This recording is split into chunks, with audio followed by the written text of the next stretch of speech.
Hello friends, నేను మీ బాంబే వార్తకను. కుక్కర్లో పచ్చడి ఎలా తయారు చేసుకుందామో చూద్దాం రండి. కుక్కర్ తీసుకొని అందులో ఒక కప్పు పల్లీలు, మీడియం సైజులో ఉండే ఉల్లిగడ్డ ఒకటి కట్ చేసుకొని వేసుకోండి.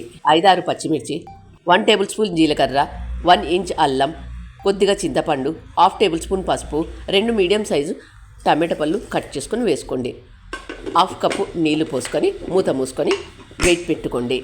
గ్యాస్ ఆన్ చేసుకొని కుక్కర్ పెట్టుకోండి.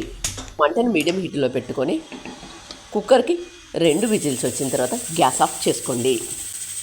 కుక్కర్కి ఉన్న ఆవిరంతా పోయిన తర్వాత మూత తీసి చూద్దాం. ఎంత బాగా ఉడికాయో చూడండి. పూర్తిగా చల్లారిన తర్వాత ఒక మిక్సీ జార్ తీసుకొని అందులో వేసుకొని 1 టేబుల్ స్పూన్ ఉప్పు వేసుకొని మూత మూసుకొని మెత్తగా మిక్సీ చేసుకోండి. ఇలా మెత్తగా మిక్సీ చేసుకున్న దీన్ని ఒక బౌల్లోకి తీసుకోండి.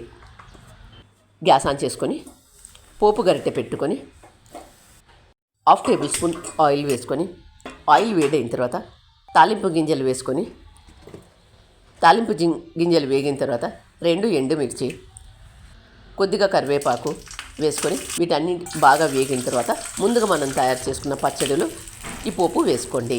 ఇలా తయారు చేసుకునే ఈ పచ్చడిని ఇడ్లీ, దోశ, వడ, పొంగల్, ఉప్మా వీటన్నింటిలోకి ఎంతో రుచిగా ఉంటుంది. మరి మీరు కూడా ఈ కుక్కర్లో చేసుకునే ఈ పచ్చడిని తప్పక ట్రై చేయండి. మరి మీకు ఎలా వచ్చిందో నాకు కామెంట్ చేసి చెప్పండి. వీడియో నచ్చినట్లయితే ఒక లైక్ ఇవ్వండి. మీరు ఇచ్చే ఆ లైక్ నాకు ఎంతో ప్రోత్సాహాన్ని ఇస్తుంది. Thank you for watching.